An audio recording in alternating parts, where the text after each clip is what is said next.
Bismillahirrahmanirrahim. Elhamdülillah ve salatu ve selamu ala Resulillah. Esselamu aleyküm ve rahmetullah. Yeni bir programla bir kez daha huzurlarınızdayız. Yine güzel bir çalışma takdim edeceğim. Hemen eserimizin künyesiyle başlayalım. Eserin adı Gıybet. Yazarı Mehmet Ensari. Türü ahlaki hastalıklar. Konusu gıybetin haramlığı ve tedavisi. Yayınevi Dua Yayıncılık. Basım yılı 2017. Peki bu kitap nelerden bahsediyor?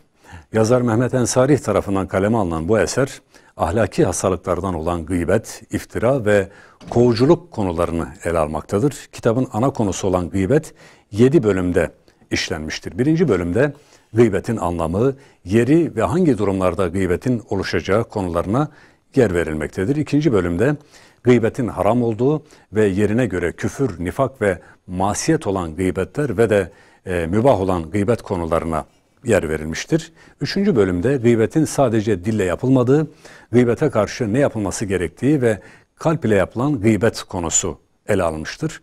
Dördüncü bölümde gıybet edenin dünyadaki, kabirdeki ve cehennemdeki durumu hakkında bilgiler verilmiştir.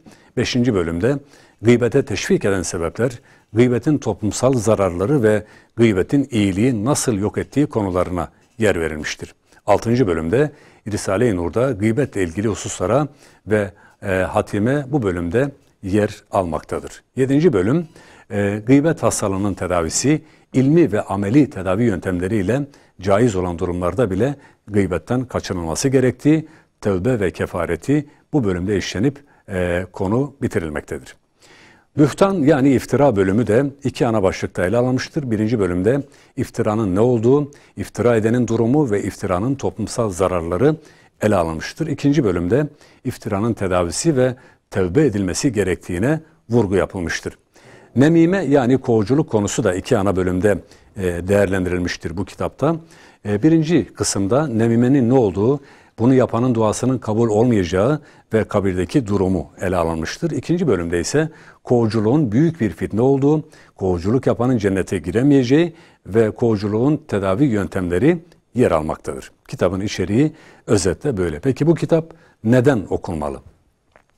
Hazreti Peygamber Aleyhisselatü Vesselam'ın kim Allah'a ve ahiret gününe iman etmişse ya hayırlı bir söz söylesin veya sükût etsin buyruğuna rağmen ne dünya ne de ahiretimize faydası olmayan, fitne ve fesada yol açan gıybet, iftira, kovuculuk gibi zararlı konuşmalar yaparak kardeşlerimizi küçük düşürmekte, şereflerine leke sürmekte, hasenatımızı yok etmekte ve vaktimizi maalesef boşa harcamaktayız. İşte bu kitapta gıybetin, iftiranın, kovuculuğun ne olduğu, sebepleri, sonuçları ve tedavi yöntemleri anlatılmaktadır. Bu tehlikeli ahlaki hastalıklar amelleri yakıp kül etmekte, insanı cennetin kıyısından cehenneme yuvarlayabilmektedir. Onu tanımak ve kurtulmak için mutlaka okumalıyız. Gıybetin mahiyeti ve gıybet yapmanın zararları hakkında doyurucu bilgiler veren ve bu hastalığa karşı bilincin oluşmasına ciddi katkıları olan bu güzel eseri de yine tüm kardeşlerimize tavsiye ediyoruz, okunmasını istiyoruz.